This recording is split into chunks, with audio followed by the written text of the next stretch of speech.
போது யாரிடம் துணை கேட்கணும், யாரிடம் சொல்ல வேண்டும், யாரிடம் சொல்வது? துன்பத்தை தீர்ப்பதற்கு எவன் இருக்கிறான்? எத்தனை நாளைக்கு மனித வர்க்கம் தீர்க்கும்? என் மனைவி தீர்ப்பாளா? கெட்டியான மனைவி இருந்தால் சிறந்த கல்வியறி உள்ளவளாக இருக்க வேண்டும், ஆசான் ஆட்சி பெற்றவளாக இருக்கணும். கணவனுக்கு தொண்டை பிரச்சனை வரும்போது ஏன் பயப்படுற, நான் எது கவலைப்படாத, நான் பார்த்துக்கிறேன்னு சொல்கிற அளவுக்கு மனைவியாவது சொல்லணும். ஒன்று தந்தை வல்லமை உள்ளவனாக இருக்க வேண்டும், ஒன்று தம்பியாக இருக்க வேண்டும், அண்ணனாக இருக்க வேண்டும். ஒன்றுமே வேண்டாம், இதெல்லாம் காலப்போக்கில் மாறிவிடும்.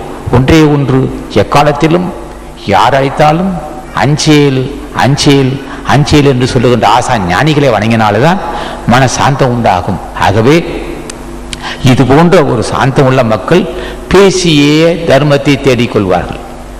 இனிமையாக பேசுவதே ஒரு புண்ணியம்னா யார் பேசுவா? முன்னே சொன்னான், இனிமை இன் சொற்கள் இனிய சொற்கள் புண்ணியவான்கள் ஞானிகள் பேசுவதுதான் இன் சொற்கள். நான் செம்பொருள் கண்டவர்னா அவன் பேச்சு பிறவி பின்னிக்கு மருந்தா இருக்கும்.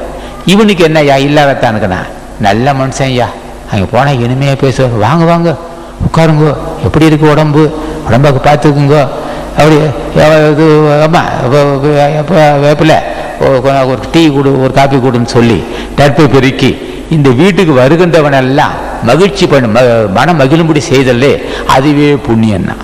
அப்போ புண்ணியம் செய்வதற்கு இதயத்தில் தூய்மை இருக்க வேண்டும்.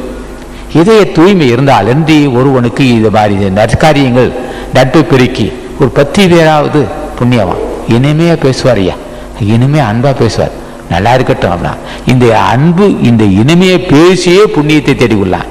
இதயத்தில் தூய்மை இல்லாதவன் பேச முடியாது. இதயத்தில் பொருள் வெறி இருந்தா, பொல்லாத காம வெறி இருந்தா, கொடிய நோய்க்கு ஆகப்பட்டிருந்தா, பல பிரச்சனை சிக்கப்பட்டிருந்தா எப்படி அவன் மலர்ந்த முகத்தை என் சொல் பேசி அறத்தை வளர்ப்பான்? அப்படி பெரியவர்கள் ஆசி இருந்தால் இதை கடைபிடிக்கலாம்.